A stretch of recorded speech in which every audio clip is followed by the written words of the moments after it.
You know, I had nearly shivers and I just about cried in response to your comment about how when when a man chooses to date a woman who's dealing with trauma, it is you said, like fast track to becoming the most conscious and evolved version of him available, especially dating somebody who's like complex PTSD or sexual trauma. And that hit because I recently started viewing myself through the lens of complex PTSD and the medical industrial establishment, for lack of a better term, sorry, um, the DSM-4, that style of stuff. And yeah, I've witnessed the inverse of that for my partners as they've had to deal with what I have had, undistinguished childhood trauma from dad beating the crap out of mom, leaving her bleeding and dying on the floor while pregnant with my little brother. So, like, I'm pretty sure that anyone who's listening wants to be as conscious as possible and as sensitive as possible in this trauma-stricken and trauma-infused world. So why don't you tell us who you are, how awesome you are, and how we can help men be more conscious in dating? Yes, my name is Marika Alderink. I work with survivors as a coach. I work with survivors and their families, specifically just in the healing process. And then I also train people who work in the sexual assault response. I train nurses that are certifying to be sexual assault nurse examiners, community-based advocates, sometimes law enforcement, which is always a privilege. Um, so I am very much steeped in all the statistics of this world of the traumas that can exist here. I also you just touched on adverse childhood experiences. Uh, so how that creates layers of dynamics, the things that happened in childhood, in our upbringing, in our conditioning, that come back up later on as adults, and that also weave with adult traumas that many people experience. So that's my world. Thank you for doing what you do, and thank you for your time and your attention today and this conversation in advance. To track back again a little, you said that for somebody to date someone who is traumatized, does it ensure the development of superpowers as well? Yeah, what I said that is that when someone goes through a trauma, they develop superpowers. Uh-huh. Um, Yeah, and I was going to say that's what we call seeing the end from the beginning, because they may not experience or perceive it as that initially. However, the sensitivity that must get developed to survive and then thrive in the face of that, that's what I'm hearing. right. One of the things that trauma can develop is hypervigilance, for example. But hypervigilance is a superpower of discretion and discernment and um, like really beautiful, nuanced, critical thinking. So, yeah, they might not know that they have superpowers, but they do. And they might not even have fully. I mean, there's a point at which it's your pain becomes your power, your mess becomes your message, your greatest weakness becomes your greatest strength. The callus of the wound becomes the very texture with which you play the instrument of love as it conducts itself through your nervous system. All of this. I absolutely believe and agree with this. And how can we as men support the women we encounter who may be on that path into that awareness, that consciousness for themselves, and also like identifying as early on as possible, like with discretion, and with respect, like what signs there might be that this is someone who's dealing with something like that. Hmm. Yeah, signs of trauma. I think the main one that I want more people to be aware of is dissociation. Like when we see our partner dissociating, when we see them potentially in a fawn response, meaning they're not fully present with us, they're not fully embodying their agency, their choice. They're kind of just going with whatever feels safe. Um, I think that could save all of us from so much pain if we understood when someone was dissociating, when someone was falling within coercive uh, behaviors, because I think a lot of people accidentally coerce a situation because they don't know that the person that they're interacting with is in a fawn response, is just seeking safety. And then, especially having the skill of backtracking and being like, where did the safety leave the space? Hmm. How far back do we need to go so that we're both in a place of safety, so that we can both be in a place of choice and agency, so that there's not accidental overrides of consent, of personhood. um, I've been studying a lot of post-cult counseling and distinctions lately, because some of the best spiritual communities, they border on this. yeah, They border on coercive environments, especially if they are not well trained in consent, creation of adequately respectful containers, yeah. and at the And same time, go ahead. appreciate Yeah. and appreciating people's window of tolerance and their boundaries for something that keeps everyone safe. Mm. When someone has resistance to doing something, instead of being like, whatever you resist, it persists, you know? Oh, that's just ego. You're just in a limiting belief. Right. These are Just limiting an beliefs. experience you're not liking through me. Right. To be able to look through the lens of curiosity and gratitude. Thank you for keeping yourself safe right now. Thank you for keeping all of us safe right now by not crossing your boundaries and putting us in a place where we could accidentally be creating harm. Let's go slower. Let's be more vigilant now. Okay, so this opened a whole can of worms, and I'm glad we're here because, and I won't name names because I'm in an inquiry around this particular community. I love them, and I think they're sometimes imbalanced, and just not trained, but well-meaning, and they do seem to take feedback well. Um, but the whole idea is, and this is layered, so it's going to take me a second. Um, we are all at first domesticated by preachers, teachers, family, friends, media, and government to people please, to put the needs of the many, the organization, the institution, the tradition, the programming above us. And so, in service to confronting people pleasing, this community says things like, well, people pleasers are liars. Which is in fact true if we look at the definition of lying. They are portraying a false expression of themselves in order to survive so that they don't have to feel pain, so that they can avoid it. And then it gets a little heavier than that. Love confronts dysfunction and fear comforts in dysfunction. Yeah, I can already see it. I can already see it. The idea then becomes, all right, if you've got some sort of a trigger or a trauma that comes up, if you get hijacked in your nervous system by something I say, is what the community portrays, then that means you're in a lie, a delusion, an illusion, some kind of a limiting belief that you took on at some point. Now, I've seen paradigm therapy work too many times to disbelieve the possibility that somebody might have some kind of story entangled with the trauma that could then be revealed and then released through this kind of punchy, masculine poking at the thing to inflame the ego so it can pop like a hot zit. And I was even for 4 hours grilled on what they call the hot seat so that they could literally do that with as many judgments as I had on myself, like airing those, and then opening myself to a community of 20 people judging the crap out of me aggressively with their own rage and dysregulation coming at me at the same time. So this is becoming very, very like specific. And long story short, I've habituated to creating safety through inviting someone into the context of, hey, you're 100% responsible for telling me what you need. Even if you don't know, then it needs to be an inquiry that you bring up because I'm not going to people please. I'm not here to rescue you from whatever you feel. Your sovereignty does not, your safety does not lie with me. It lies with God and within your own cultivation of a secure attachment within your nervous system.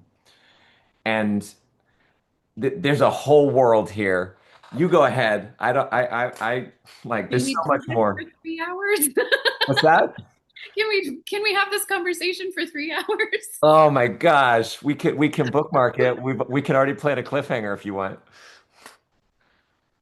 I recently did a podcast on money to meaning, talking about money coaches and how they could be more trauma informed.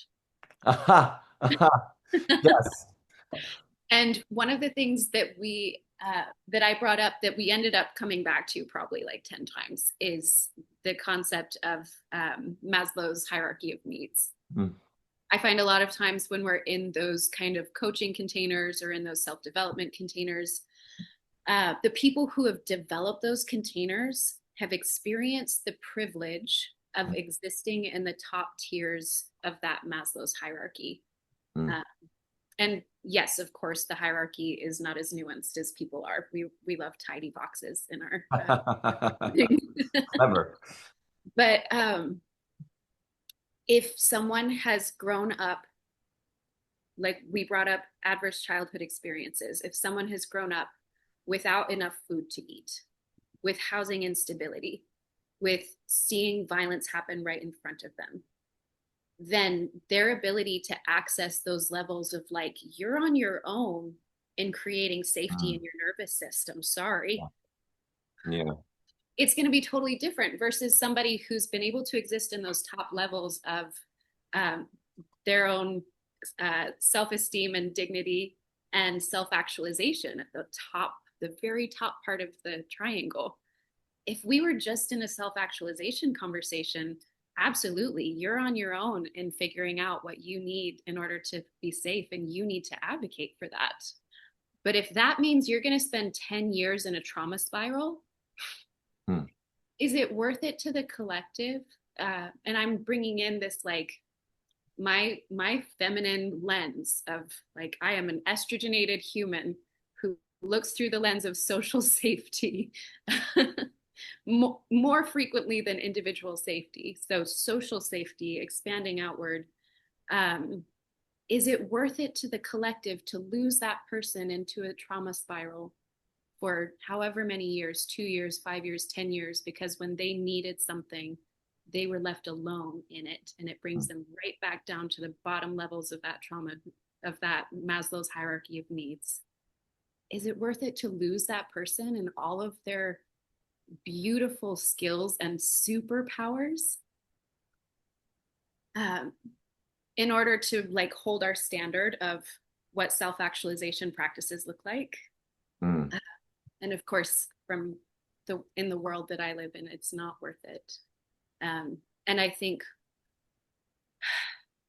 kind of coming back to the core of what we're wanting to create here is a way for a way for men to have meaningful dating relationships with women who've been through trauma, right? Um, I think just understanding there is a beautiful vision here of being able to deepen intimacy, deepen connection, and jump on a fast track to evolving as the most highly integrous human we can be, the most advanced and evolved version of ourselves by listening to the lessons that trauma teaches instead of having resistance to those, instead of trying to get somebody to work alone to heal themselves.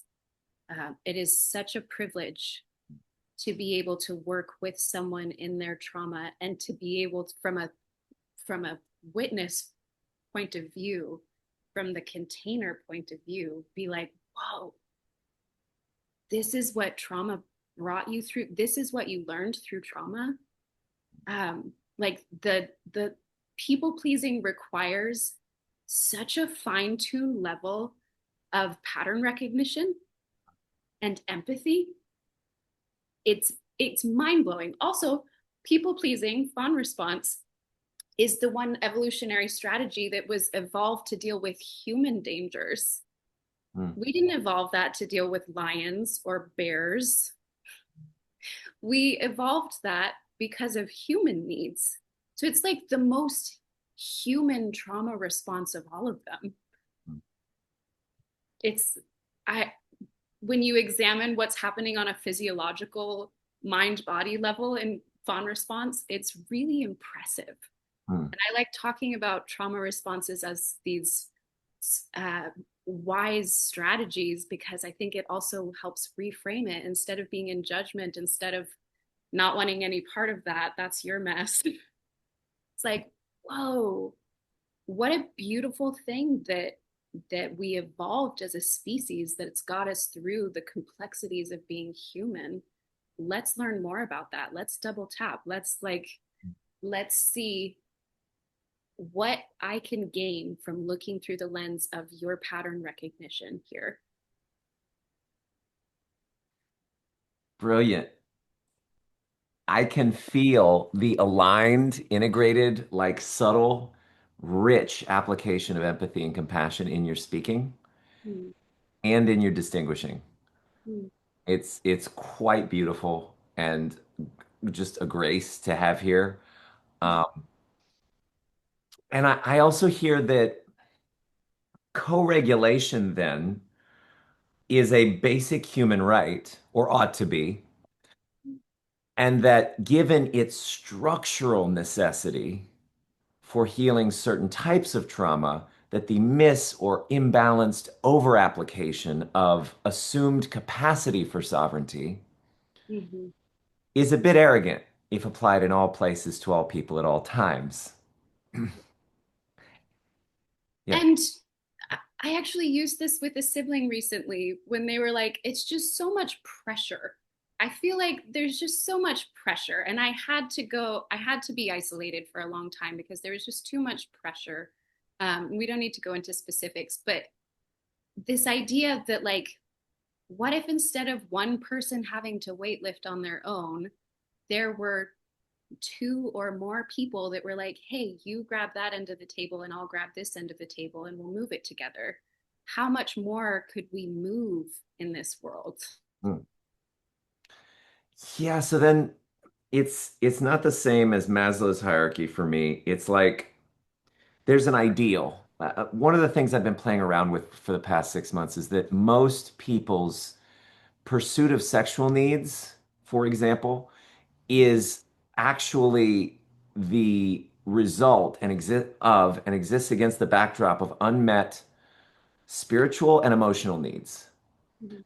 And then we can ask the question of, all right, well, what does it take to meet those needs so that the meeting of these needs is both unbiased and actually aligned and healthy? Yeah. So Yes. we'll go ahead. Yeah. I wish that the conversations around consent could always include spirituality. Hmm. Fortunately, not everyone can access that, but I think that when we're just talking about, do I have permission for our parts to touch, that we're missing out on why consent is actually divine, why it introduces an ability to reach levels of divinity, of consciousness, of connection that really makes life worth living. Hmm. Um, and I think most people haven't experienced that level of intimacy, so they don't know what they're missing. So we have these more base level conversations of like, how can you make sure that you don't go to prison? Um, Or you get know, pregnant. Yeah. or get someone pregnant, or like, how can I avoid being the bad guy? How can I avoid getting in trouble? A scary statistic is that so many men in college will admit to being willing to assault or rape somebody if you redefine it. If you don't use the word rape and instead you say, if I were to not experience any consequences and nothing bad came of it, would I force somebody to have sex with me? And unfortunately, the answer goes up to like into the 30th or 40th percentile of yes, I would. So instead of having a conversation of like, how can I not get in trouble? It's like, what else is possible here? What am I missing out on in my lifelong goal of being an evolved human, of being the best version of myself in this self-actualized pursuit? There's so much here. It's like every which way is Christmas. So consent is divine because if we don't get to choose where we put our focus and what we're up to here in each and every moment, then what's the point of being here as a separate being? Even if we're amphibious, right? Even if we're one with all things and we're able to experience that as a gear that our nervous system can shift into, the fundamental well-being, the samadhi state, like at the same time, like me being able to twirl this pen or put it down, like that is the essence of this experience of being human. So I hear what you're saying from a deeper angle there. And like there's so much I want to say about consent, but before we go back to that, I want to fully integrate what you were saying earlier. It's like to the degree that someone has security or self-regulation missing. I, for example, because of what I mentioned at the beginning, grew up with anxious attachment, right? And then I would attract avoidant attached partners who then were unavailable fundamentally for intimacy, but did not know that that was what was going on. And so they'd always push me away. And then I was looking to push them away to not be pushed away later by them, right? So it's this freaking vicious cycle Yeah. And because then the self anxious becomes the avoidant and the avoidant and we flip flop and yeah. Yeah, I haven't even got to that. Well, yeah, I've experienced that. I call it earned avoidant attachment, where I act like I imagine the avoidant will act so that I can protect myself against the avoidant or or ensure that they see that I am the same as them. Like Yeah. We not forget tell it. that all of this is a process of trial and error. Yeah. That humans adapt very quickly to what happened, what worked last time, what was successful last time. Didn't work this strategy. I'm gonna try a million other strategies now. Like Which is funny as a facilitator when the pattern reboots in a clever or subtler way. Another conversation, but um but how what many I'm rabbit trails we're opening up here. yeah, this is nothing if not a series of massive open loops and rhizomatic like um but so I think that the point of the sexual needs come after emotional and spiritual needs, and I believe the hierarchy is actually spiritual then emotional then sexual, but spiritual, as you said, it's not even on the menu for so many people. They don't even see it. Um, it gives the greatest power with emotional needs because then you don't need co-regulation in the same way that you think you do. Or at least I have people who claim to have pierced through to experiencing things. because you're co-regulating with a higher power, which is Yes. incredible superpower. Anyway, No, that's great. Thank you. Fuel for the flame. I love it. Um, Sauce for the goose. So, co-regulation is a basic human right until they activate heaven inside themselves on a grounded basis. And if we could just provide the human race with that, wow. I mean, like, then we could move the table together, like four people moving a table, or maybe with 20 our million. minds. Yeah, maybe with our minds. Yeah, that's a city, right? One of the Yoga Sutra cities that come about once you've gotten past samadhi. Yeah. But so I this is really good. I think one thing you brought up was attachment systems and avoidant and anxious attachments. And I would bring that back around to one of the superpowers that people with trauma bring to a relationship, to being able to evolve both partners at super speed. Mm. If we're able to see avoidant attachment and anxious attachment as brilliant survival skills. Rather than the way that they appear to be demonized in a lot of the literature, like Oh stay yeah, away from you read avoidance. the literature and it's yeah, everything, the language around it is triggering. The language around it is activating to the nervous system as if somebody's like warring against you by using these strategies. Or inflicting their style upon you or putting you at arm's length and the love that you have for them. I mean, while that can sometimes be an accurate description of the experience of an avoidant discard, for example, in the moment, it's not all they are. They are not, the map is not the territory. Yeah, and instead of forgiving people for having those attachment needs, um, be looking through the lens of gratitude. This is one of the things that I like to really turn back to. If I was to look through the lens of gratitude, Why would this person be bringing me a gift right now? How is this person bringing me a gift right now? Their insecure attachment is ensuring that we stay connected. Hmm. They are using so much of their energy to ensure that we stay connected. What a gift. Their avoidant attachment style. They're ensuring that they don't turn around and fight me because right now that might be what their activation is calling them to do. And they're getting out of here so that they do not cause harm to the relationship. What a gift that they're protecting me from that fight response. Um, and those are just two of the all of the hundreds of thousands of examples that you could offer when you really sit with the lens of gratitude. Have you written a book yet, Marika?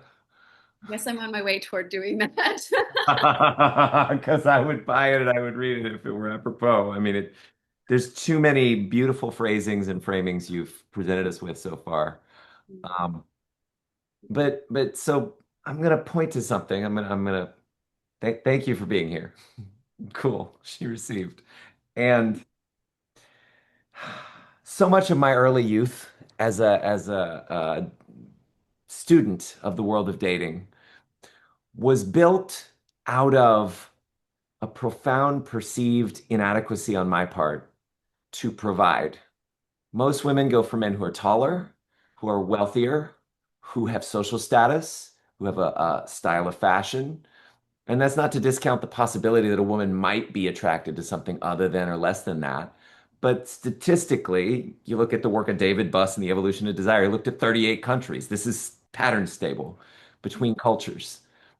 So, like, I would always resist, and this most of the early dating stuff. I studied pickup artistry back in the day because I was a socially awkward, anxious, introverted, nerdy, diagnosed with autism, but not didn't know it yet.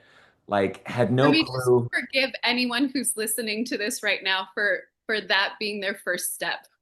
Because I think a lot of men, that's their first step toward self-development, actually. It was.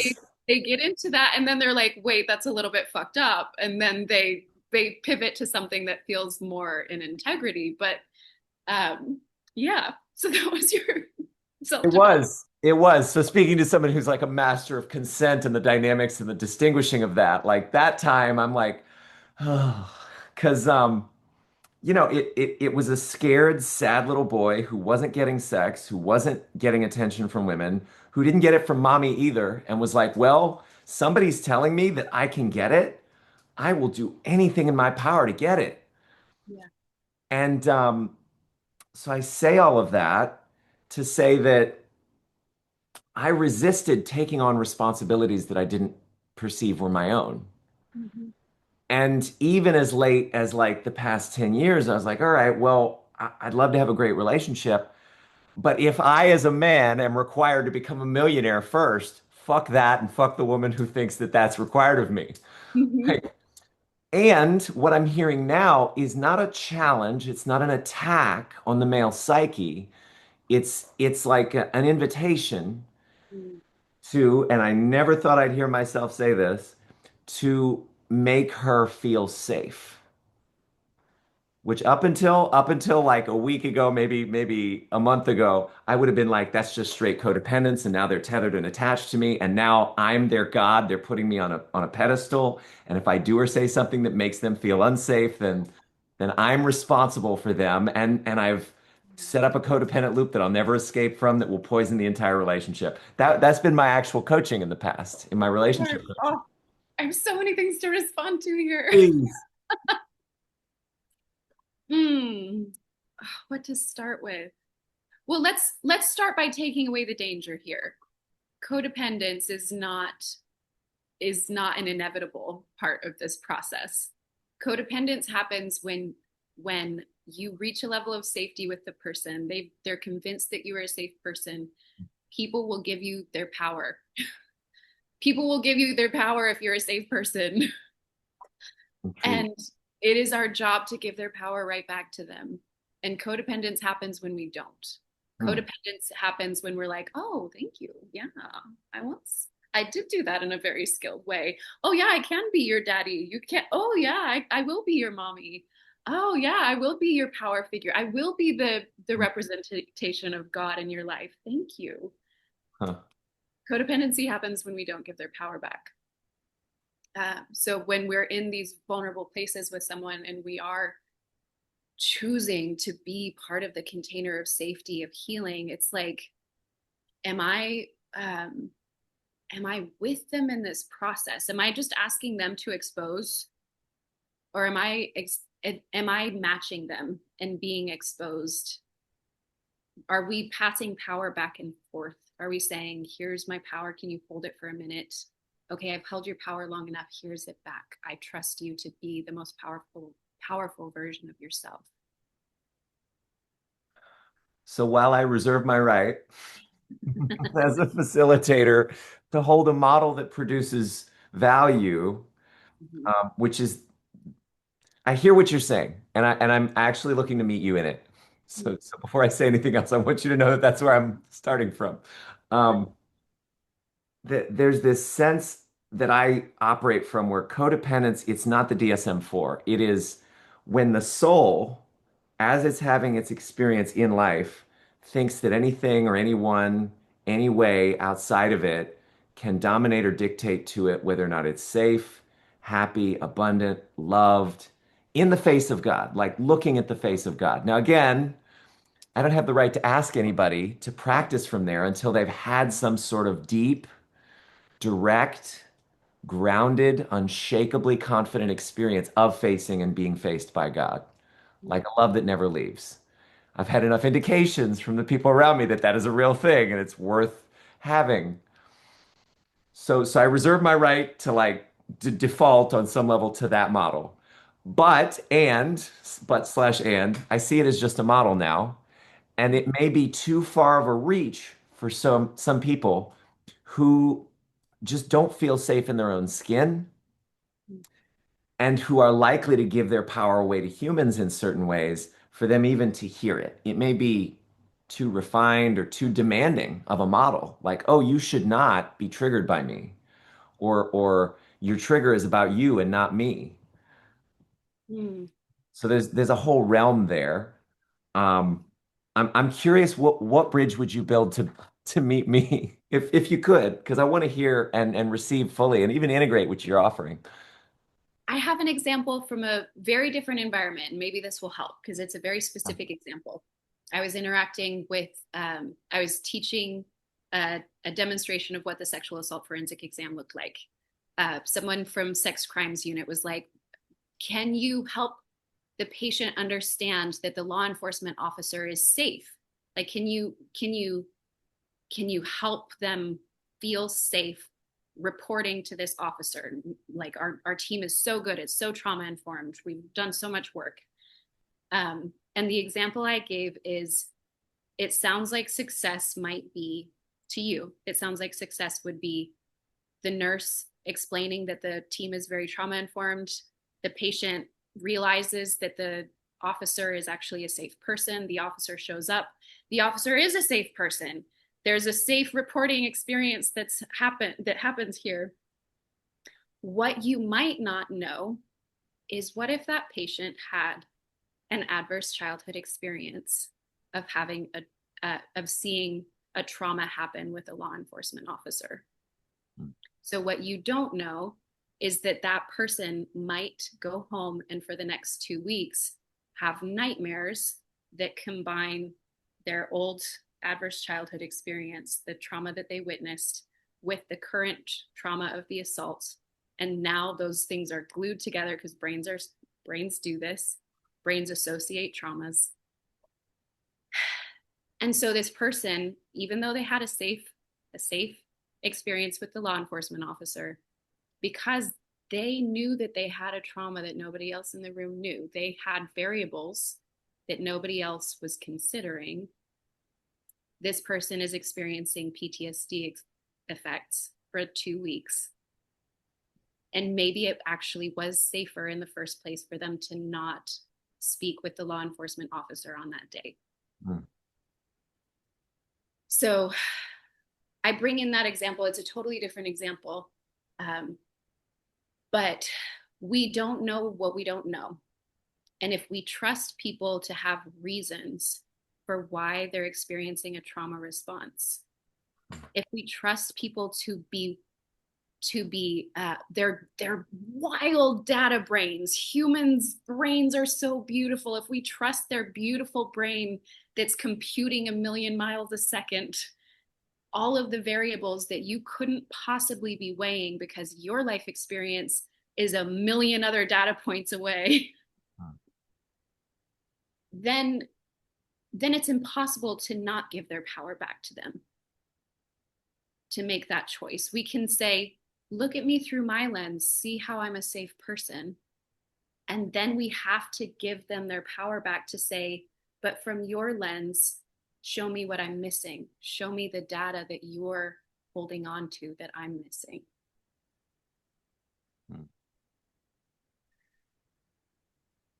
I think I see it. So the tricky part for me, Marika, is that in the past in relationships where that moment of like, hey, I want to give you your power back occurs Mhm. in the face of distinguishing that there was a collapse between my action and an associated trauma from the past. Um, in that moment, from empathy, my first inclination would be to put on my facilitator hat and actually real time live free them from the trauma. Yeah. And that can be its own kind of poison for intimate relationships. I mean, like I'm not her daddy and I don't want to be, except in a very particular context, but we won't go there. Different conversation. Yeah, different conversation. And I like the magnanimous trust you put in the structure of and arguably the divine design of the nervous system and the brain, and the idea that people have good reasons for asking for or needing what they do. Mhm. Um, it's still like it. I'm getting this like does not compute error message of like okay, well then what is, which I guess the whole podcast is leading up to, how do we as men provide and create a safe space for women with sexual trauma, um, such that they can take their power back and educate and communicate around what's going on for them, uh, in relating, and then particularly in like the realm of sexual consent. Yeah. I want to touch on really quick how easy it is to step into facilitator role, especially if you've started educating yourself and you're like, but this is a path to freedom.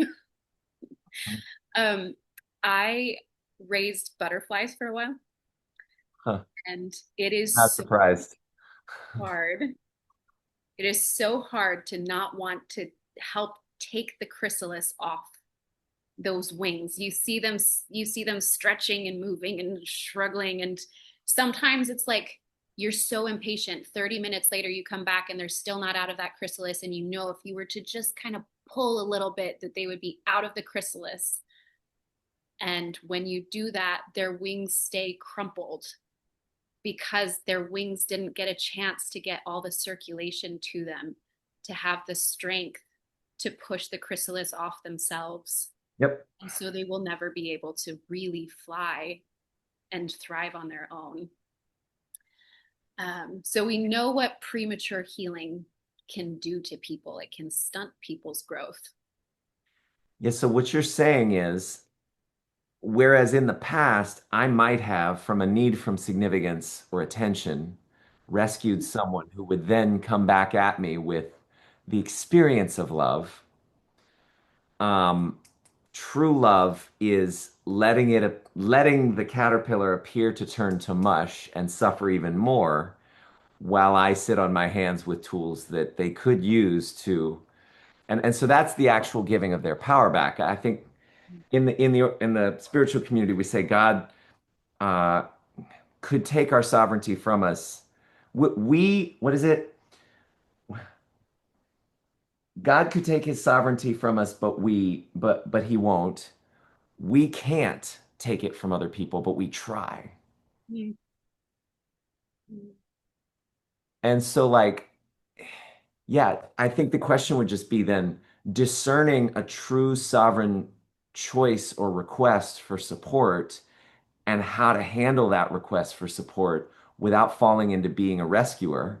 And I know from my side, it would be energetically to tune in, like, am I looking for something from this?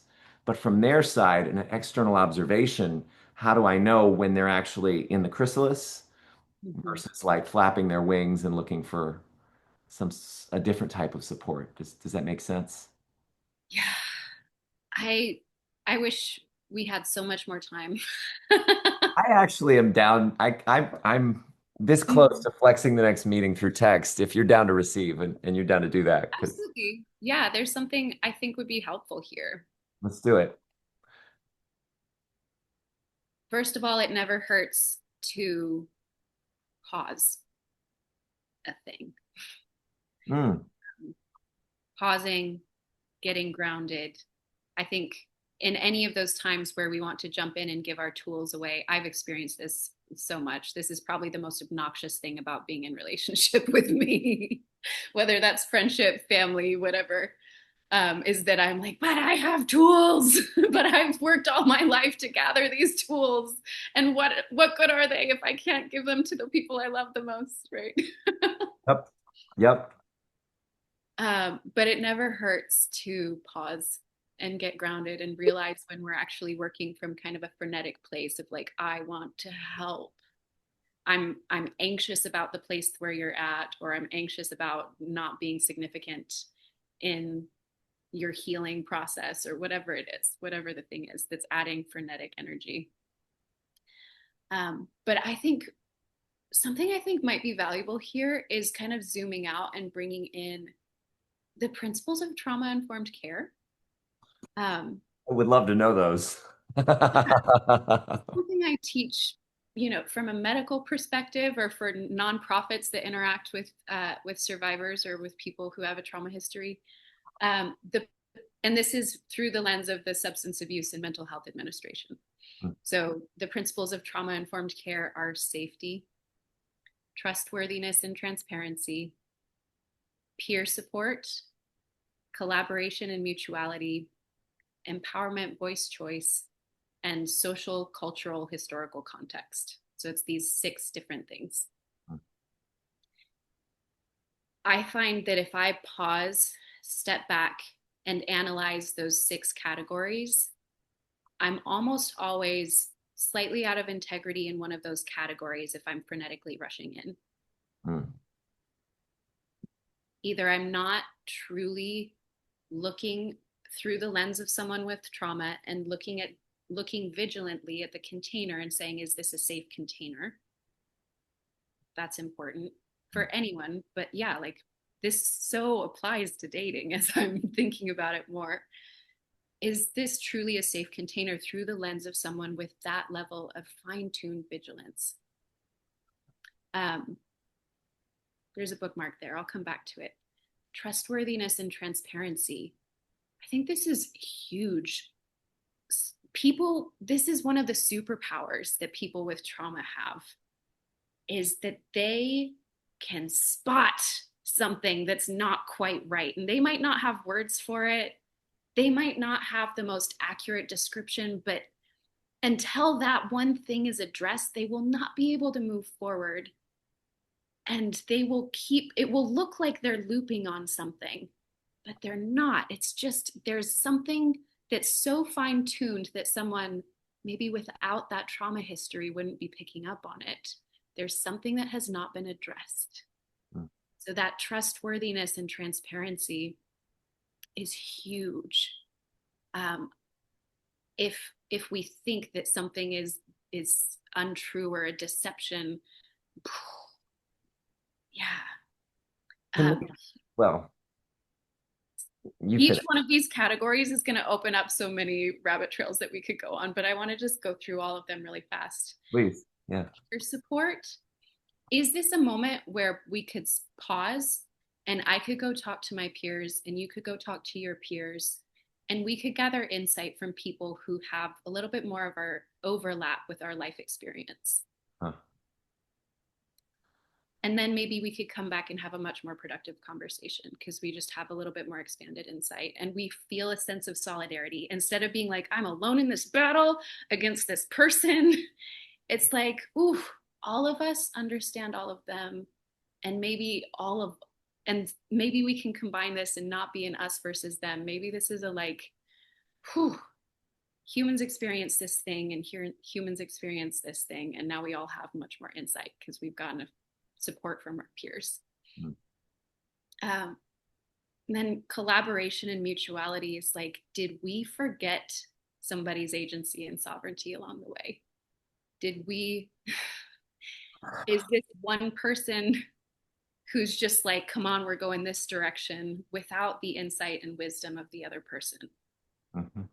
Um, and I'll add right here that most intimate partner violence, um, the most famous document there that describes what intimate partner violence actually is at its core is called the Wheel of Power and Control.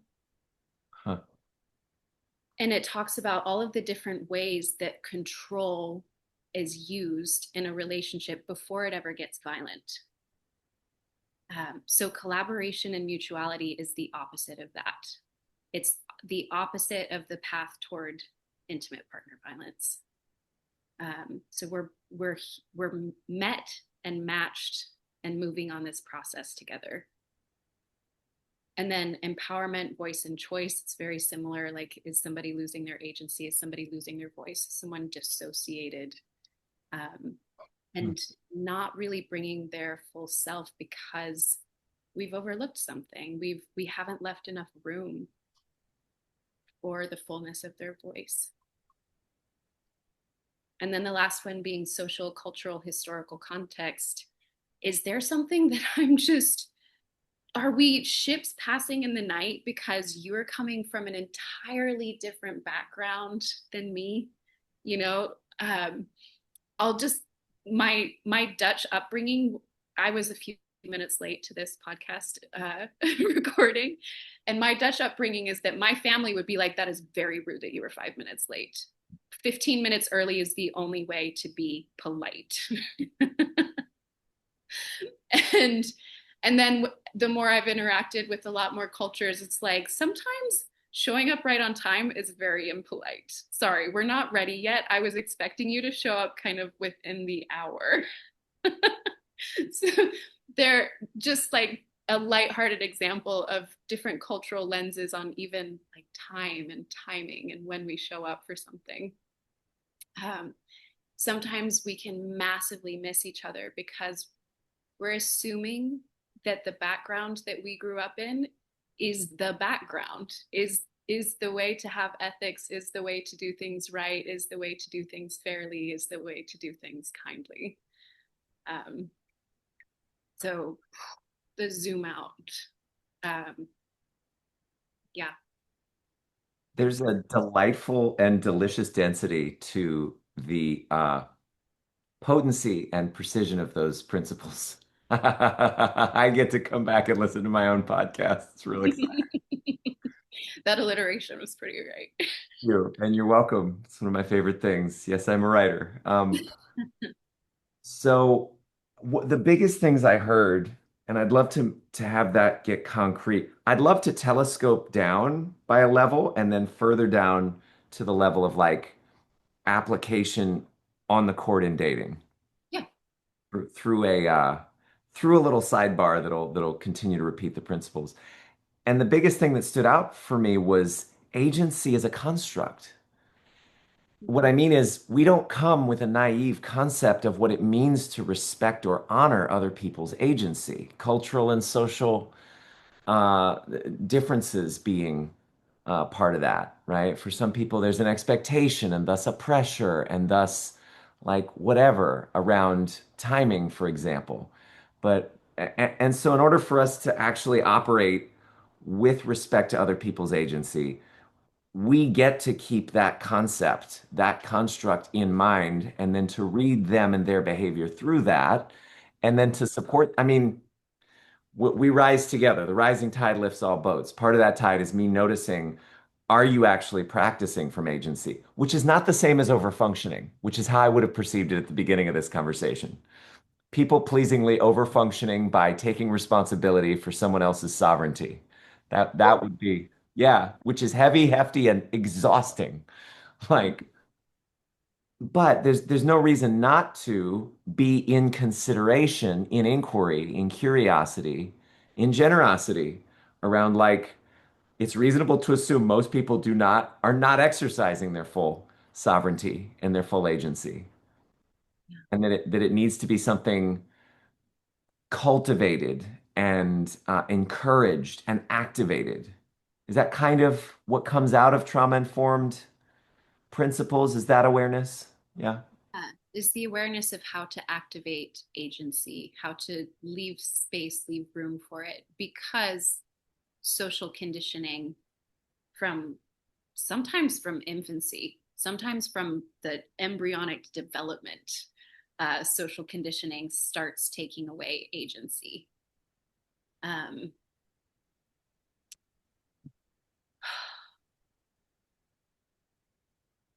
yeah, I think that's one of the ways, like, this is something that needs to be overtly corrective in a lot of our behavior, is bringing agency back in, bringing respect for each other's agency back in. So here's our first, thank you for that. Here's our first application of the principles, then we'll telescope it down. And this is just because I'm here, right? This is where I'm situated. And I do realize that this particular direction will benefit facilitators more than individuals, but it's highly unlikely there's a man listening who has not done some measure of work on himself, given who my audience is. So it'll be intriguing for them too. Um, I had experiences of feeling coerced in a community that was not available to perceive or respect my autonomy or sovereignty recently. And specifically, what happened, there was a man who was acting very strangely on a retreat I went to in Costa Rica, and then he jumped off of a waterfall, trying unclear what he was attempting to do, but he was castigated because his suicide may have been selfish. 2 days later, his body was found. He was dead, drowned, not far from the village where the retreat happened. Now, that's a thing unto itself. Mm-hmm. That was heavy and painful. And I think I may have texted you about that actually when that happened. Um, what was weird to me was there quickly arose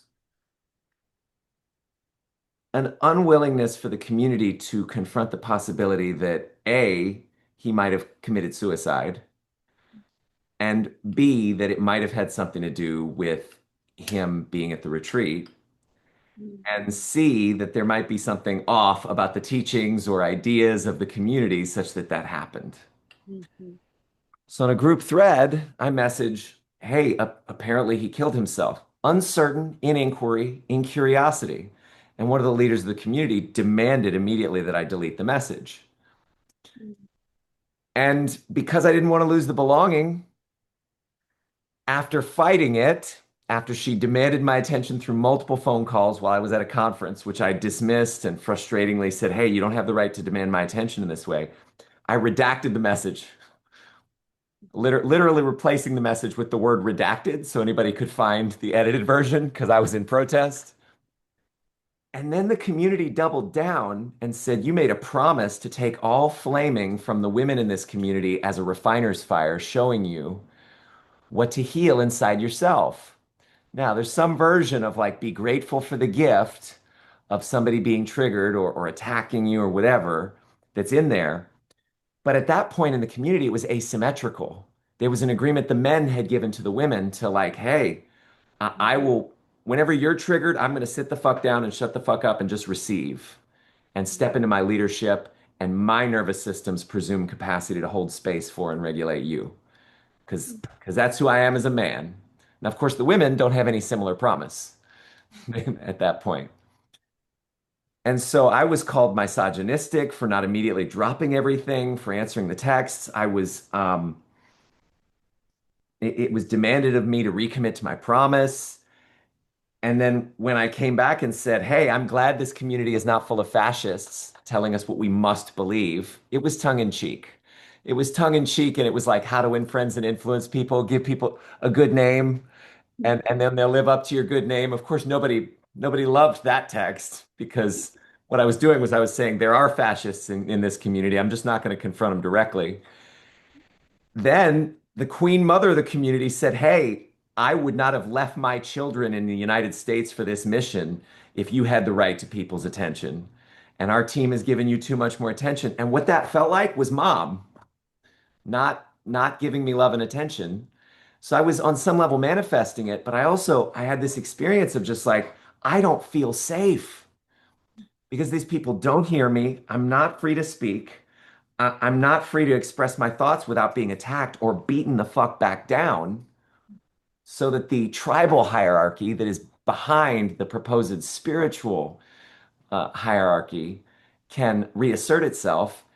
And I haven't been able to attend a single one of the spiritual communities meetings since because I was like, there's something really off and scary about this.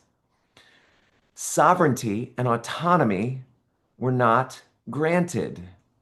Spaciousness for me having an experience, even a perspective that was not my own, was not granted. And so I'm curious, that was harrowing. Thank you for listening. I'm just I'm just taking this time in this space for all that it's worth. Like, how, if you were trauma informed, how would you have handled someone like me in a situation like that if you were in an authority and something like that happened in your community? Hmm. I think we got to what felt like a little bit more of the root toward the end of your share, where you said, I don't feel safe. And I suspect that you started not feeling safe as soon as that person was found dead. Yes. And so this is part of the like, can we rewind all the way back to where safety left the room? Mm. Cool. So, So we're practicing the kind of conversation we'd have in dating with someone who didn't have.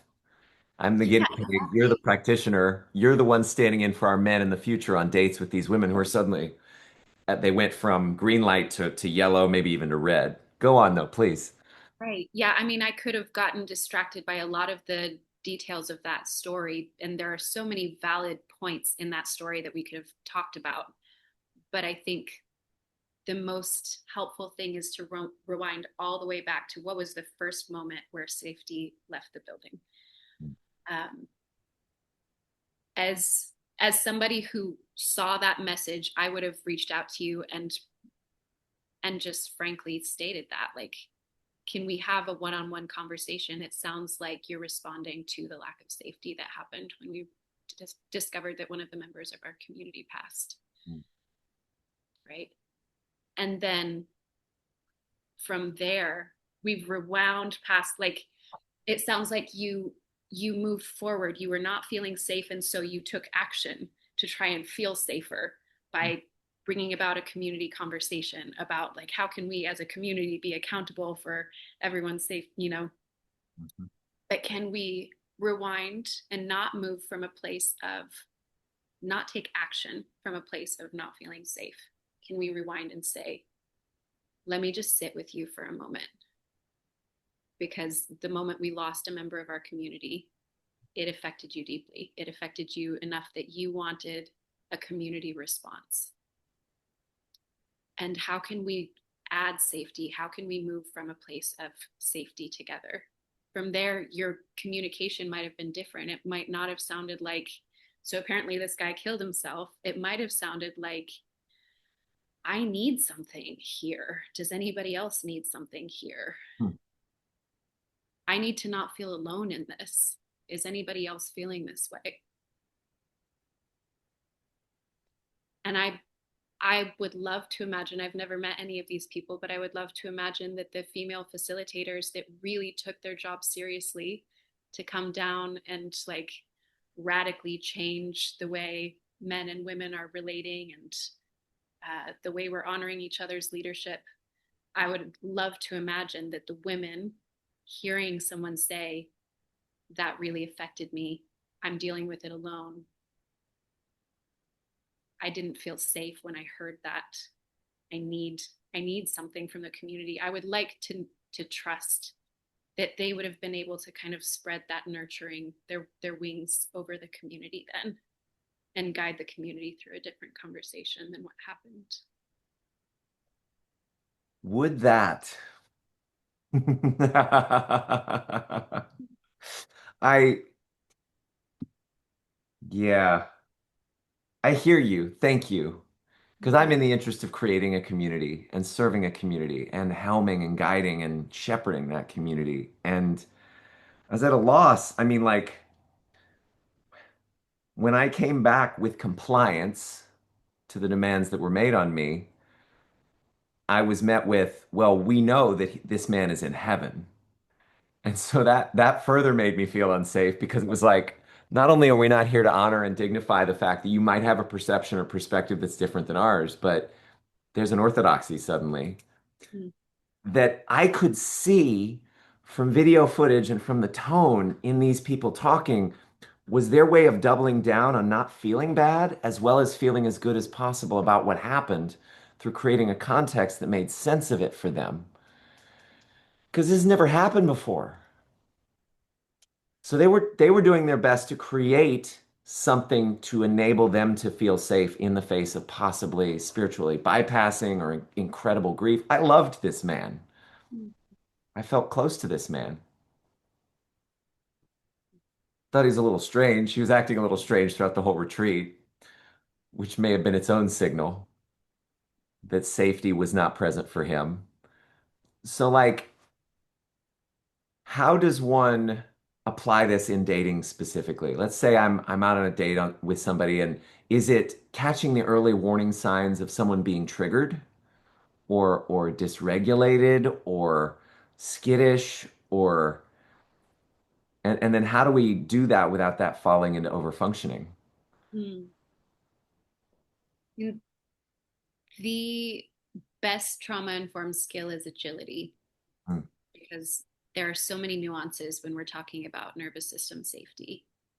Um, so, yes, catching a trauma response early, noticing a sign of, um, the five trauma responses of fight, flight, freeze, faint, fawn.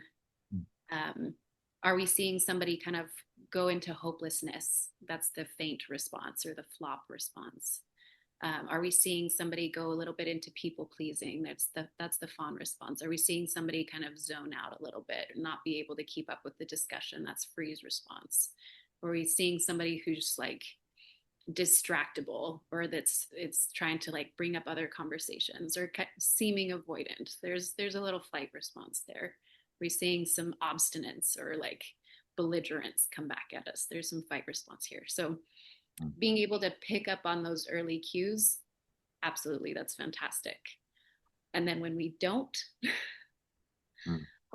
being able to have the grounded nervous system to not get caught up in the all of the details of the conversation that I could have gone down this rabbit trail or that rabbit trail or that rabbit trail with you, but rewind far enough that we find the first moment of unsafety and address that from the beginning and then let the whole conversation flow from a different place. That could save us weeks of trying to go back and forth about that thing. Brilliantly done, Marika. That is truly like mastery level because it's not all the other stuff that the ego spins in order to begin to try to create safety or to defend itself against unsafety after the fact. It's like a SWAT team, like laser sight on the very first moment of the trigger that then biases the nervous system to misperception through dysregulation. So that's cool. How do we carry that into the world of consent with sex and ensuring that we're not traumatizing anyone, even if they may think that they are consenting, right? Yeah. Oh, I want to. I want to bring in a vulnerable and real example because I think if we talk in the abstract too much, it's not going to be helpful. Yeah. Um, a lot of a lot of people have had the traumatic experience of kind of freezing and having sex continue happening without them fully in their body. Mm. Um, so how do we address that moment? Because I've I will say personally, I've had two of those experiences that went two very different ways. One of them, um, I fully took responsibility. I froze. Um, that was on me. I didn't speak up and let you know what was happening. And that relationship kind of fizzled because the person wasn't because at no point did that person also say, "Oh my God, you froze and I didn't notice." That was on us. Um, so there's one variation of that. Another variation is like an accusatory, like, how could you take advantage of me when I was clearly not there, like this kind of accusatory way. Um, and having the man go fully into shame spiral. Um, that that lasted for so long. So there are a couple of kind of concrete examples of like the way it can go bad. um, I think, like we just established in the example before, going back to like, hey, can you walk me through what was happening step by step? We'll try and go all the way back to the beginning so that together we can create an experience where we're connected the entire time, where we're both in it together, because that ultimately brings about exponential pleasure. If it's just one of us experiencing pleasure, that's just one person's pleasure. But together we create exponential amounts of pleasure, right? So can we walk back, like what was happening in your mind? Maybe there was a flashback, maybe there was something that was spoken. When I'm teaching trauma informed care for the sexual assault response, we change our language very precisely, sometimes obnoxiously precisely. Like Mm. instead of calling the thing a sheet, we call it a drape. Instead of calling the exam table a bed, we call it an exam table, because we know the things that could trigger PTSD flashbacks. And so we're not using that language. And the more patients we work with and the more practiced patients we work with, the more our trauma informed language thesaurus grows. Instead of saying this word, I say this word. Instead of bringing about this imagery that's like kinky and fun for both of us, I go toward this safer language that's still kinky and fun for both of us. Mm. But this one doesn't present a danger of bringing in a flashback of a traumatic memory and potentially causing somebody to dissociate and not be there. And then I don't know that I've taken advantage of this person's dissociation. Yeah, I hear it. This is brilliant because it's a meticulous crafting of a milieu of safety for the other person through curiosity and then sensitivity, Mm-hmm. at least in the therapeutic context. That last part about the fun and kinky versus fun, kinky, and triggering. Right. Like I was like, all right, whoa, what? Um, but I see Well, it. I want to introduce it as not a thing that's like full of limitations and like annoying like halts to the flow of sensuality, sexuality. I think a lot of people have resistance to consent conversations around this because they're like, but that will just introduce an awkward conversation and then we're not in the sexual energy anymore. Uh-huh. Yeah. But through my lens and also through my experience, what's created instead is this whole like beautiful, pleasurable fantasy world that you've created together brick by brick. And that whole world is safe. Everything that we've outlined within these borders is safe. And we know if we bring in something new, if we bring in something that's kind of like on the edge, and we experience a moment of, whew, that actually didn't go well.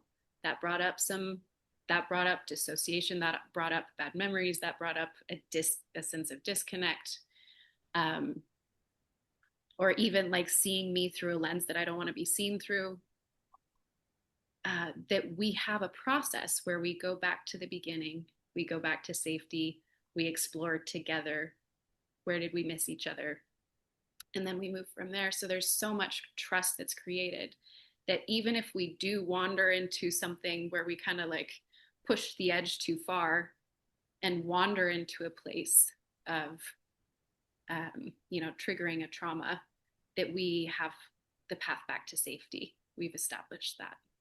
We know how to do that. Yeah, this is brilliant. It's the preeminence of the container in conversation and in interaction, such that there's a release valve for digestion and metabolism of questionable or challenging experiences. For me, and the only question then tactically is when and where to deploy this, because for me, when I've been dating someone long enough, I say, all right, we train other people in how to treat us by how we treat ourselves. Here are my standards, boundaries, and agreements. You have the right to honor them or to not be a part of my life. And that may be a little bit of an overpendulated, sort of fascistic way of stating it, like, hey, you seem to like me if you care. I think I might be looking for the moment when the articulation and the invitation into a container makes sense because you offer it to somebody on the first date. That's definitely too soon. It's definitely like I don't know that they know or care about me that much. Mhm. Um, and like what I train my people is establish the container with agreements as soon as you possibly can. Set your standards and boundaries as soon as you possibly can. There's got to be like a tempo genius sensitivity though to the right moment where it doesn't come off as an attempt to control, Yeah. but rather as pre-framed as like an opportunity, a pathway, a channel for deeper intimacy. And you were kind of touching on that earlier, like with the attachment styles, the way that you framed it, it's like, oh, thank God this person is really committed to this connection so much that they're deploying strategies to try to make it continue or to have it be safe for them so that it can continue. You hear what I'm asking though? Yeah. You know, there's nothing like an awkward question. Just, Hey, may I ask you an awkward question? Hey, can I share something with you? yeah. Or like, um, I like to talk about my boundaries and agreements like as soon as possible because that helps me to just feel like I'm investing my time properly. But when do you start feeling safe for conversations like that? Yeah. Because some people need to have just to like, let me just vibe you out for a whole first date or a whole first interaction. And then we can have boundaries and agreements conversations on the second. And different people's paces are different, but there's nothing like just kind of exposing the awkwardness of like, I don't know how to do this right now. What are your preferences? These are my preferences. That's great. That's great. So we can always, when I was coaching my Indian software engineers who are awkward with women, how to like be social. Something I'd often say is, it's all awkward. It's all made up. There is no standard. Any standard you think you know was a conclusion or assumption you made based on limited data anyway. And the Mm, software engineer brain really responds to that articulation well. mm, Um, and it's totally true. Each of us is a minefield of trauma. yeah. And you never know, and there's no way to know, and there's no way to tell for absolutely sure what's the best way of handling. So the best time is when you think of it and you feel aligned to just be awkward and stumble into, hey, this is important to me. I'd love to share it with you, with the preface and the pre-framing of, I might want to be more connected to you. So Mhm. here's why, or that's why I'm wanting to invite you into this space. Something like that. Yeah, I'm huge in the pre-framing. Like, I'm gonna say something awkward. Can I have a little grace here? Um, I feel like I'm picking up on maybe a trauma response or maybe something that's a little edgy right here. You don't have to share with me yet, but um, if it felt safe, do you want to share with me like where your um, where that trauma response might have been coming from, where that kind of edgy. I feel like um, the more we have permission to be like, I understand that the world is full of trauma. We're coming from a background, we're coming from a place of awareness of like what it means to be human, that what it means to be human does include adverse experiences, it includes traumas. We're not blaming people, we're not shaming people for having trauma. um, I think this is where a lot of these conversations go wrong, is because when we start to orient toward like that someone might have trauma, we start to look at them as if they might have egg on their shirt, like there might be something wrong with them. And I think the more we can have conversations where we're not coming from that perspective, where we're coming from the like, people have trauma, I'm curious how to not accidentally cause harm. um, I think we introduce the ability to kind of come back from anything when we're just like humble about that. Yeah. Hmm. So the details of this puzzle are getting more and more filled in. Like really, it's really coming together. How to equip a man with this skill Yeah. of basically trauma-informed dating and sexual consent and sensitivity. And you can always stumble into the awkward invitation to create, to co-create, brick by brick, you said, this container for even more safety and even better communication. My curiosity is like let's say we were on a date. Now you're a special case because you're highly trained, but Mm. I'm a man and I'm wanting to honor and respect and love and serve and uplift you in whatever your boundaries, standards, and unique experience are. And then like there's like two tracks that I'm aware of for what in the old school pickup artist days we would call physical escalation. There's the one where it's like, oh, you look like you might want to kiss me. And then I look you in both eyes, and then I look at your mouth, and then I look up again, and you can either say no, yes, or maybe. If you say maybe, I go for it. If you say yes, obviously I also go for it. If you say no, I come back with a alpha sounding like, hey, I didn't say you could, right? Trying to flip the frame. Because it's a vulnerable place to be seeking any amount of physical intimacy. Mm.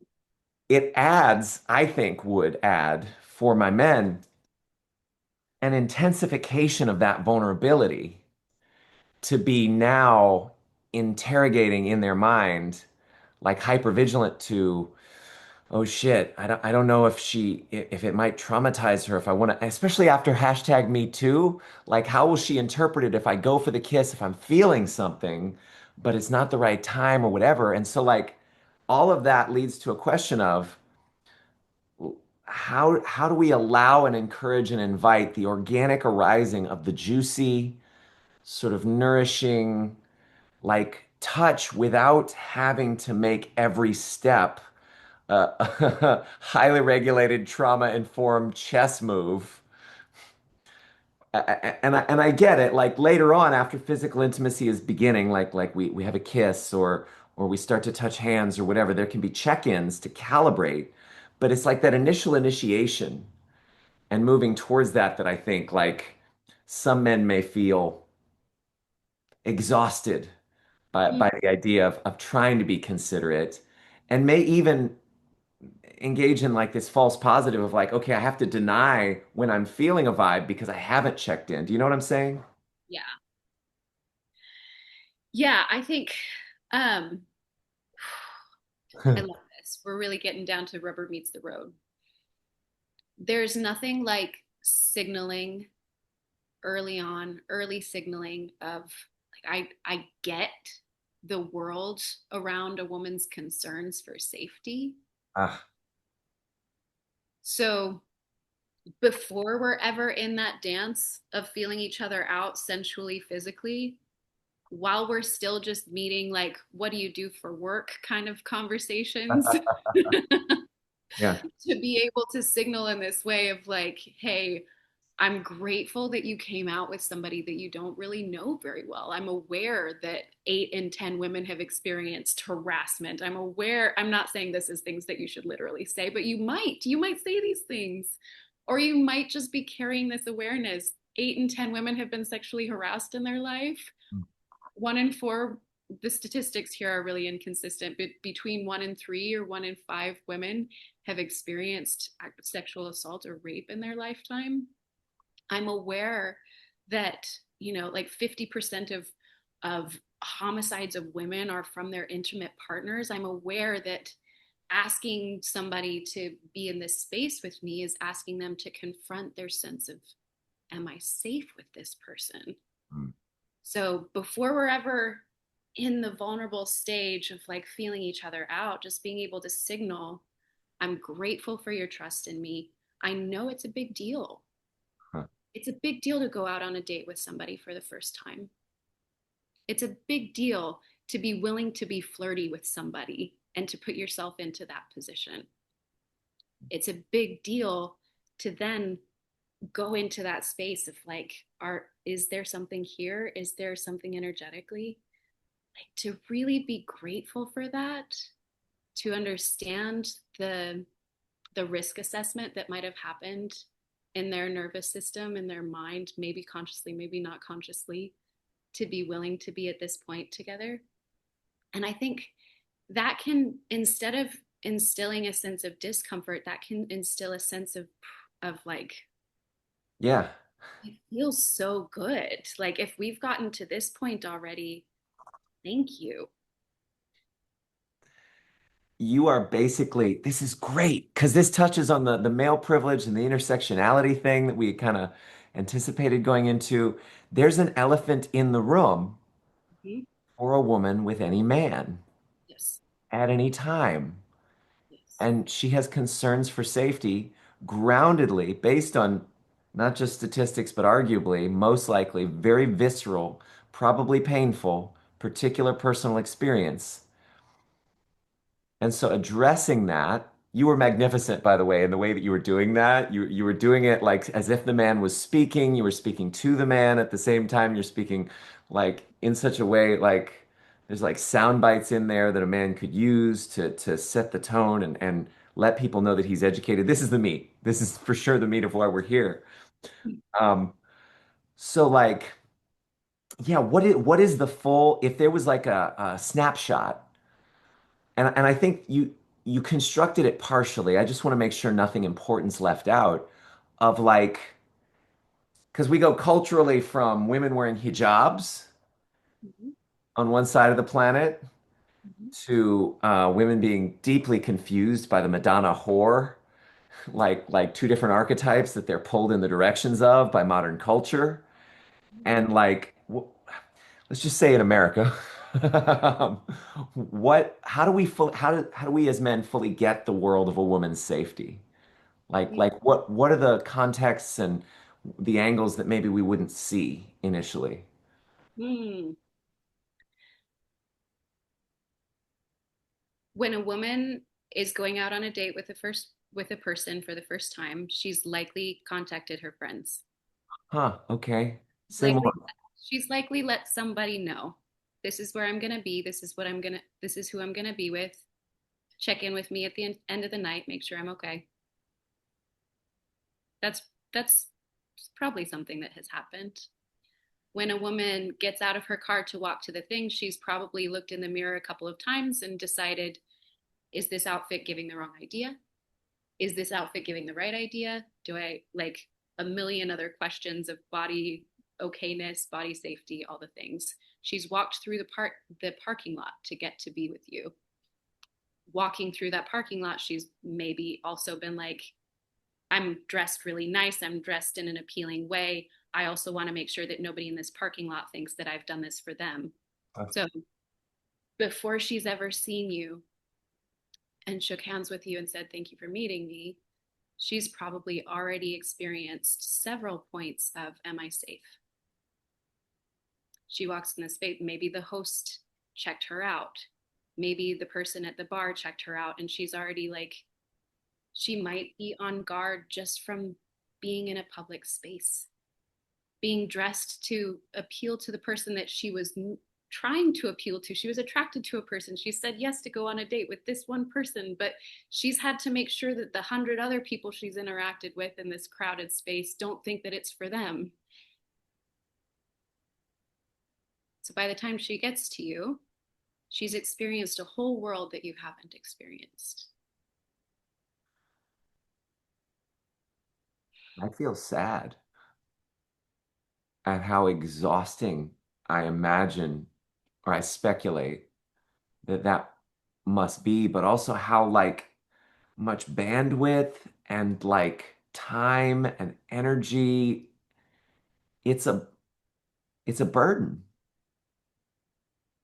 And it's a burden, I think, because if we're going to go all the way back, born of the fact that I had a lot of resistance to this. I read the New Testament recently, and at one point it says women are the weaker sex, but it's biologically true.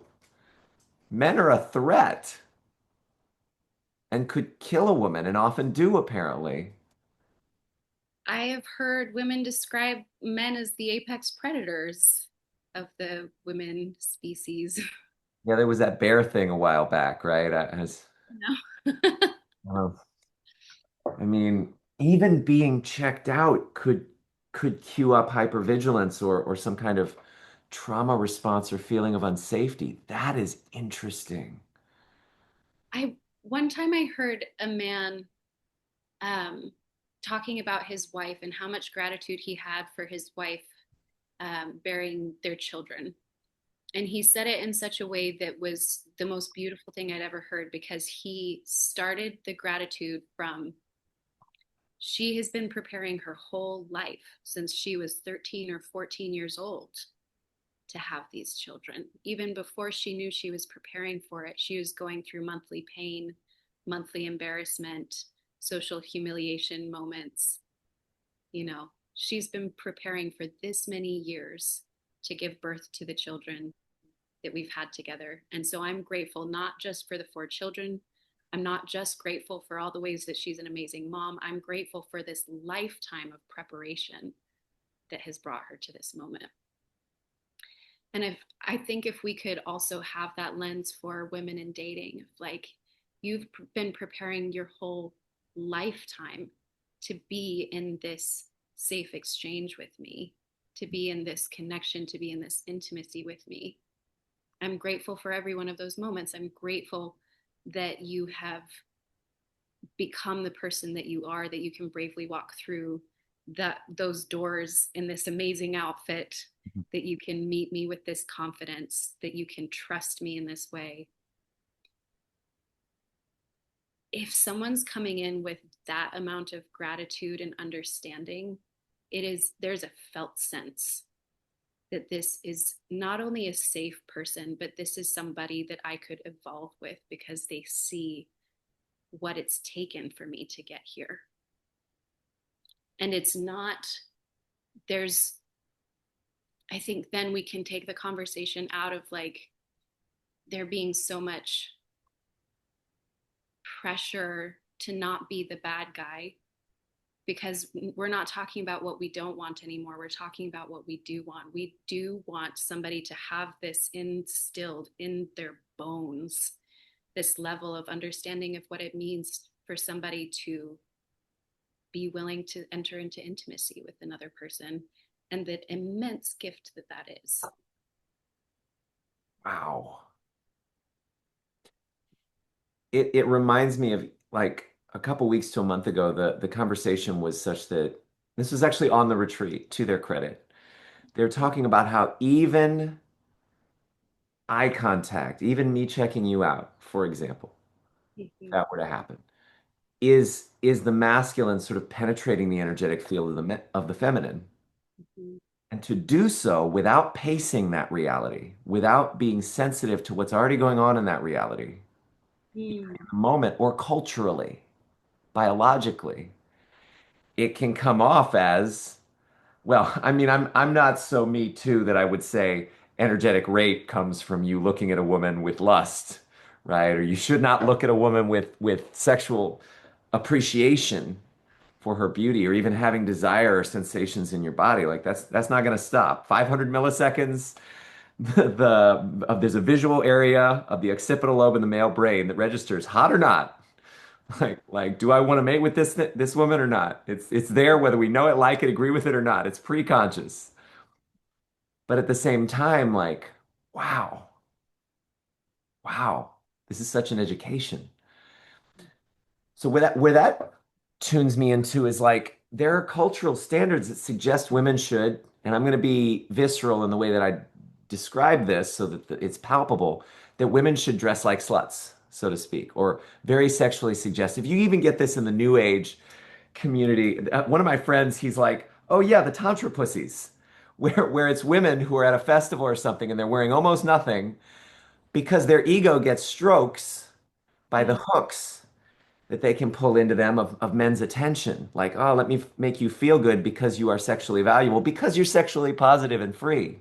mm, So, like, that's not by any means a ground for invasion or any sort of an invitation. That would be arrogant. But like, how do we both carry the table? Does that make sense? Like, if men are like, okay, I'm doing my best to like feel into her intuitively, to see where she's at, to track and listen, to observe what she's up to in her day. Because they used to call it in pickup pre-approach invitation, mail invitation. We had all these cutesy little fucking acronyms. Pi my, right? Like wait for her to give you one of the Leyland's 26 undercover sex signals that this guy, Timothy Purper, sat on a singles bar like stool and notice which ones go home with people and which ones don't. Like wait for those. Like, but sorry, I already gave you my question. What was your answer? I want to remove some of the assumptions from the premise of Please, the question please, yeah. because that that centers males in why a woman is dressing a certain way or not dressing a certain way. Mm, I know from enough um, like fully women's circles mm. that a woman might dress in barely anything to come to a woman's circle, whether she's gay, bi, or not, Uh-huh. because she's reached, because part of her healing of being in a world that doesn't always feel safe, part of her healing, one of the steps on that journey is what is it like for me to take off my armor and be in the world in an exposed way and still feel safety in my body and my nervous system. Mm. So it could be a sign that she has activated a certain sense of security and safety and full self-expression in herself.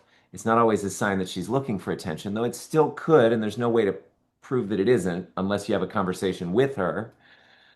Go ahead. Yeah. The vulnerable thing is she might be doing this to explore her sense of safety. She might be early on in that journey of am I safe if I'm not modest?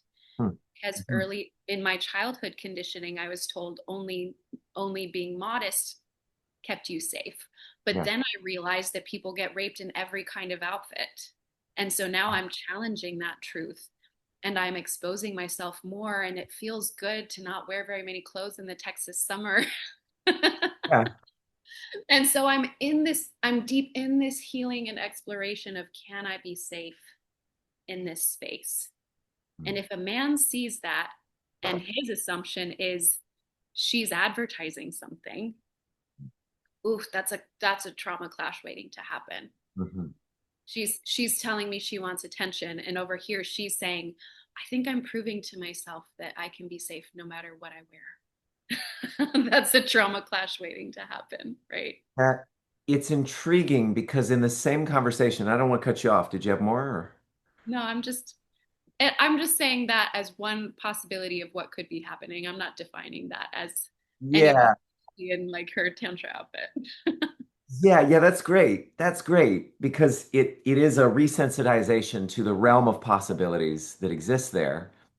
And I had a whole, I like to put out controversial posts on my wall about polyamory and other sexuality. And one time last year, I was saying, well, if a woman truly wants deep divine union partnership, and she is aware, just as we men through this conversation have been making ourselves aware of the milieu in which a woman exists.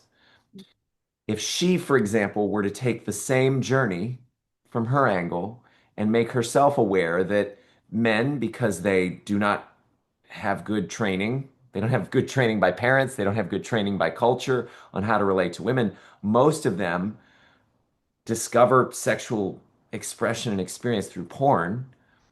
And so they're constantly pornifying women. And the moment they get someone like that, there's a trauma clash from the other side being invited because the women, if and when they dress like that, they get to realize, and this was painful for me as someone with autism, impact is different than intention.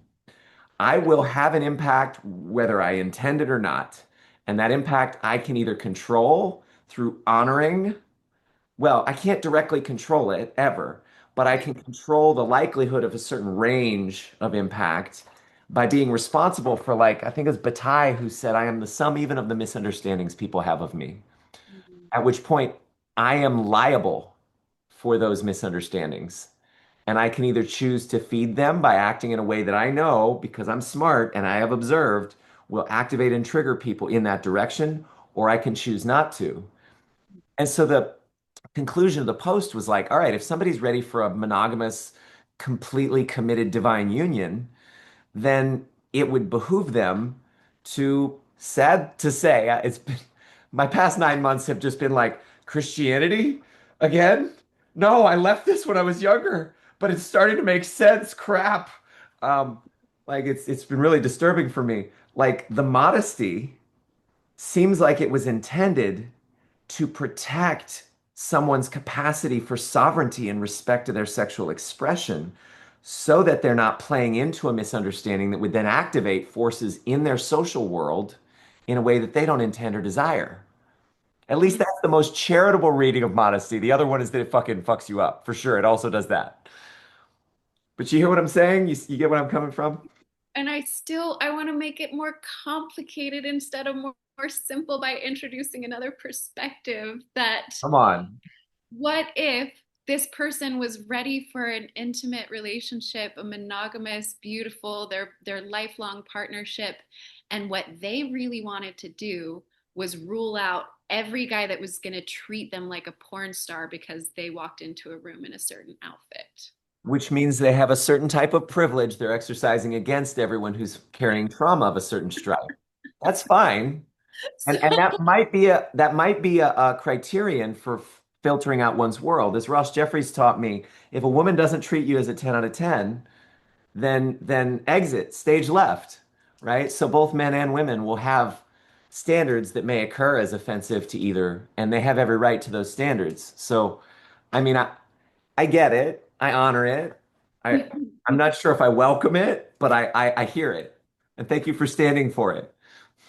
yeah, you know, I stand for women and their choices and their healing journey. I stand for men and their healing journey and their journey of understanding and breaking down their position of privilege in a society that allows for oppression. Um, so I want as a whole for us to, I think when we can hold both the collective good and the collective understanding, that leaves room for so many different types of people and so many different stages on the journey, Hmm. and also the sovereignty of each individual's um, choice, agency, power. When we can hold that both, and we actually know what's for us and what's not for us. Hmm. If we see something that's happening and we feel the like, ooh, ooh, then that's a not for me. Hmm. And it doesn't need to, like, we can hold still the wider cultural lens of, and it's okay that it exists as it is. Maybe this point in this person's journey is essential, to them becoming, the powerhouse person that they're going to be.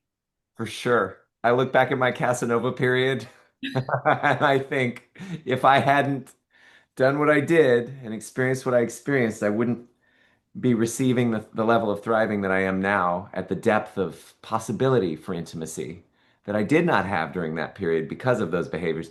Not making it a direct equivalent example, by the way. Just like, and I'm also seeing, you know what I'm really getting present to in this conversation that I appreciate? The felt need on the part of a facilitator or anyone who's distinguishing the world, a philosopher, a teacher, to intercept and interpret the world in a hefty, assumptive way. It comes from the felt need to create safety through distinctions. And so having an answer when perhaps there are several possible answers or angles, like Mhm. it's dangerous. Arrogance is holding your opinion as if it's the truth. And we as facilitators, we come to have very strong opinions because Yes. we see these distinction sets or these modalities work so well for people. We're like, this is real. Mhm. This is true. Yes, I have evidence. I have lots of evidence. Yeah.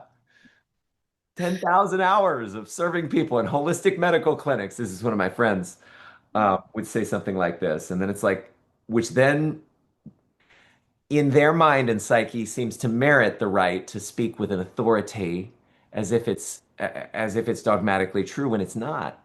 Yeah. So I think that's another thing for the men listening is like a spaciousness and a willingness to not know and a gracious letting go of whatever stories or interpretations fill the space in order to give the person in front of you the grace and opportunity to create themselves newly from where they're actually standing. How are they hearing themselves and their world? How do they want to be listened to?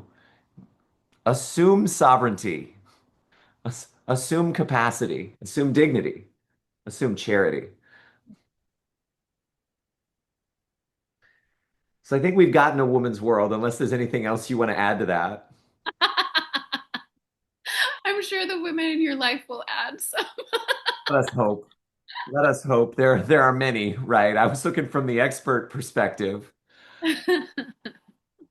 Um, to the credit of this conversation, right? I had a date. It was a second date.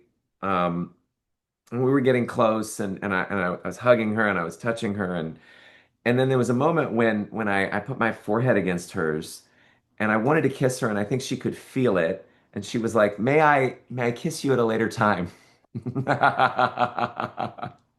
So this is what a fully dignifying, sovereign, boundary creating, pace curious woman looks like. And ideally, our whole world would be full of women equipped with such skills and capacities. But until and unless educators like you get put in front of many millions more, it's going to be, yeah, I mean, I don't know that it's entirely on us men, but I think I like to start from it's my job to clean up my side of the street and do everything that I can. Like all relationships are 200%. Like it's 100% my responsibility, and then it's 100% my responsibility to invite you into taking 100% responsibility. At which point we're both lifting the table. So, Hmm.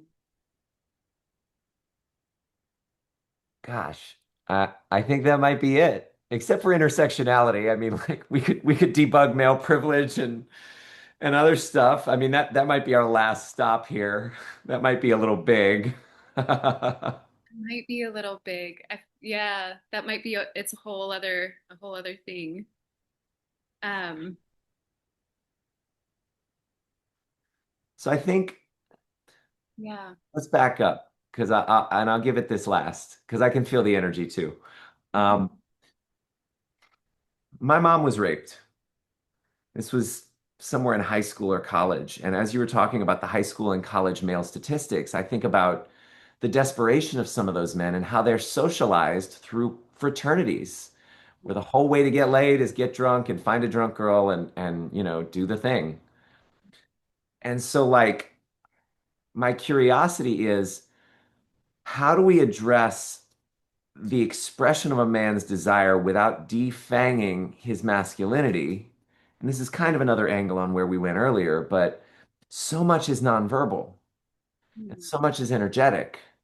And there must be ways of skilling up because the whole question of how she's wearing her shirt, if a man has the capacity to tune out his noise and feel into and through his nervous system into her, like to be a container for her, to be a grounding rod, talking about like John Wineland's discussion of men as the nervous system energetic container for a woman or women's feeling or flow. Like, and ultimately, I think that's what the community was trying to do.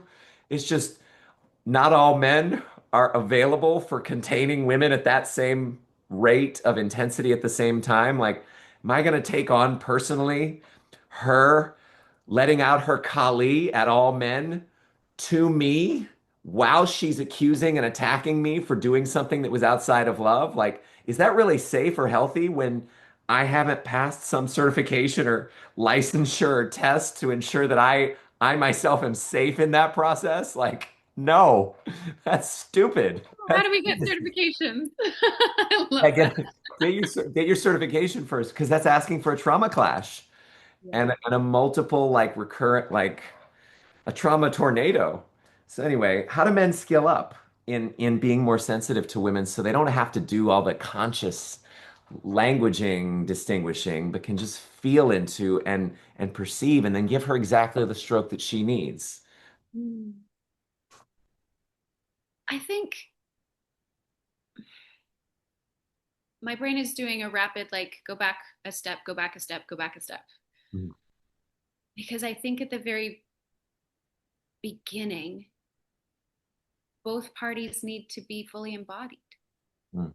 I think the process of, like, do this, do that, do like the pickup artist thing, or like these are the Yeah. ways that you get a woman, like, or the strategies around like getting them drugged, all of these things. It's very intellectual. It's deciding instead of feeling.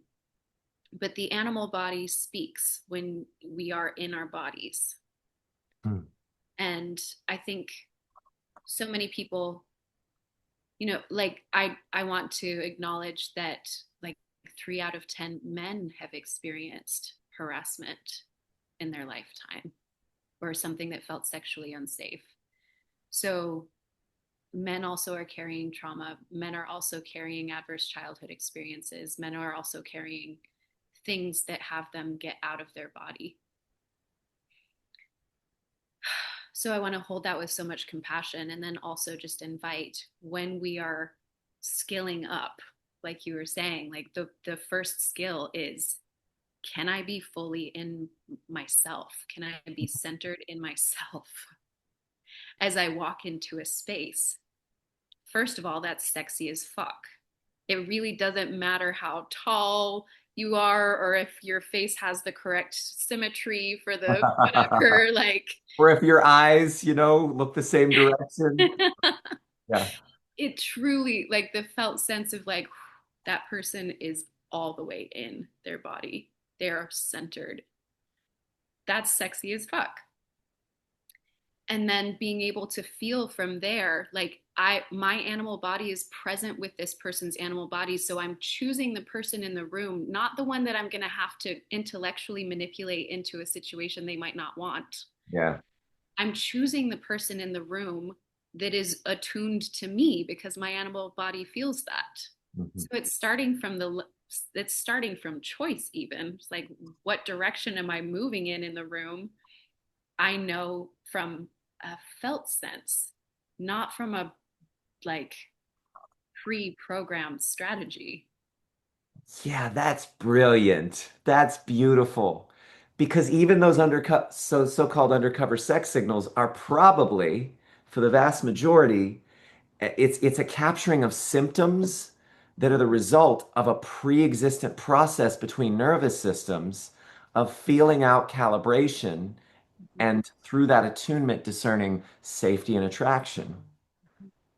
Hence, if I can make my own place safe enough for me and whatever's in there. Mhm. Or be able to be with whatever's in there, then I get the privilege, and it is a real privilege to be a container for someone else. And then as they feel into me feeling them, and in I almost named them in the spiritual community, we say adults can care for others. Children need others to care for them. Mm. So a certain level of maturity arises when security is attained in the nervous system, and then safety is not just something that flows in you, it flows through you out into the world. So you're exuding it from that deep regulation. And as you said, become safety as fuck and also quiet enough to hear and perceive at the nervous system body level when someone's attuned. Am I hearing you? Am I picking it up? Absolutely. And then you're also less like, I think a lot of people would look through the room and choose the most conventionally attractive person and then go for that person. And part of the strategy inside their head might be to prove a sense of worthiness, to prove a sense of this or that. Yeah. Right. So we're just like removing that whole thing, that whole potential clash of like, I'm not enough. You're injuring my sense of of masculinity. All this, like, let's just skip all of that. Let's be moving from a place of centeredness so that we find the person in the room that's actually available for me. Yeah. And then from that place, then we're still, as we're having a conversation, are you actually available for me? Am I available for you? Yeah, instead of finding out later after you attachment theory their number of days it takes them to text you back to figure out if they're avoidant, she's not available. Like, I think okay, this is going to sound overpendulated, but most distinction sets that a person is using to try to choreograph safety for themselves are just born of fear. The felt need to have a conscious standard to play a game of chess, of distinguishing, it's probably built most of the time when somebody is not fully able to be in their body.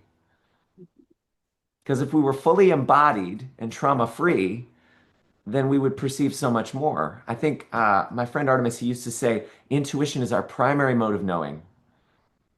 Intellection comes second when intuition is unclear, unavailable. Yeah. And then, spoiler alert for the men who are embracing this path, there's some of them who are starting off from the chess mastering, who are going into like, okay, I can be authentic and it can work. What? And then some of them are like, okay, they've already started authenticity. That now that's like, I can be fully me in my body and it can work. But I have to go all the way into the cave that I fear to enter, find the treasure that I seek, feel fully through whatever's there that I haven't felt. Like, okay, it's going to be clunky as fuck. Clunky is the new perfect. Or at least it can be. Let's hope that it is, because then we get to be clunky for a while. And yeah, this is just magical. Thank you. This is so beautiful. I definitely want access to your trauma-informed money podcast. I think I could learn from that too. Um, any last like just zaps of lightning from that beautiful brain of yours that you want to share with people that they could use in this realm or put a bow on it or summarize, whatever. I think we touched on how we can co-regulate with a divine presence. I think that would be the last thing I would mention here is that um, like co-regulating with a divine femininity, I think is something that our culture has missed out on by being largely in an overculture of like there's one patriarchal father god. Yeah. And so all of us have our mother wounds, and then we also have no divine feminine to Archetype. co-regulate Yeah. with. Yeah, like we don't have that archetype to heal with. So we can only heal with embodied women like our partners or mothers. and and so much um, when we have an archetype, when we have a divine presence that we can heal with, we're not having to interact with as many human variables and vulnerabilities and clashes. There's less of that trial and error of like, oof, that hurt and I didn't heal.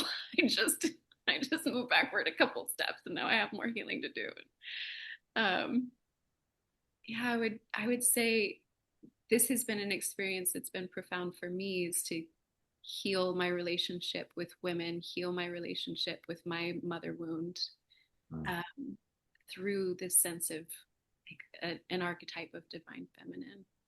And I would invite that as the safest place to go to heal some of these things. So cool. You implied a couple things that I want to pull out of that thought. Mhm.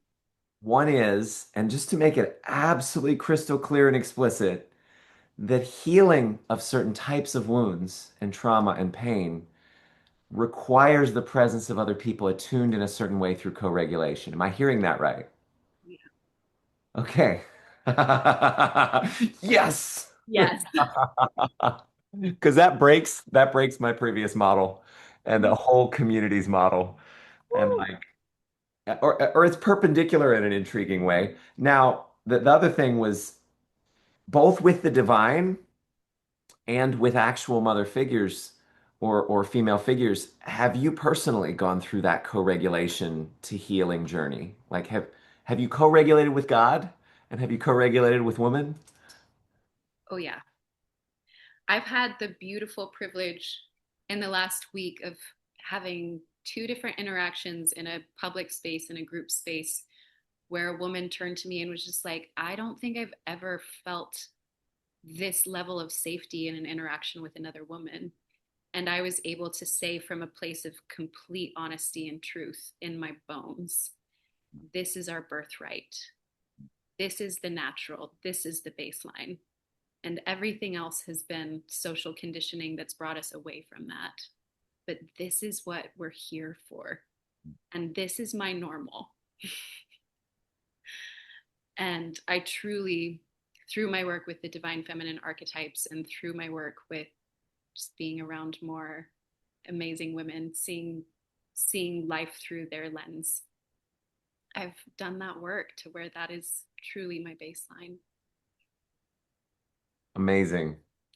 Mm. Thank you for embodying it, communicating it, standing for it, supporting awkward men to begin to educate themselves in this direction. There's even highly trained men who I'm going to put this podcast in front of. Thank you for being here. And how do we get more of your genius and your codes and your gifts? Like where do we find you? Right now, I have marikaalderink.com and traumainformedaustin.com are some of the ways you can see some of the work that I do. And I'm getting help to be more available and visible on social media and other platforms. So stay tuned. Amazing. Well, gentlemen and possibly ladies, thank you for watching. Please like, please share, please subscribe, all the things. Comment below with your takeaways. Reach out if you want more from either of us about any of this. And God bless, Godspeed, God luck. And thank you so much, Marika. Thank you. Make love easy, y'all.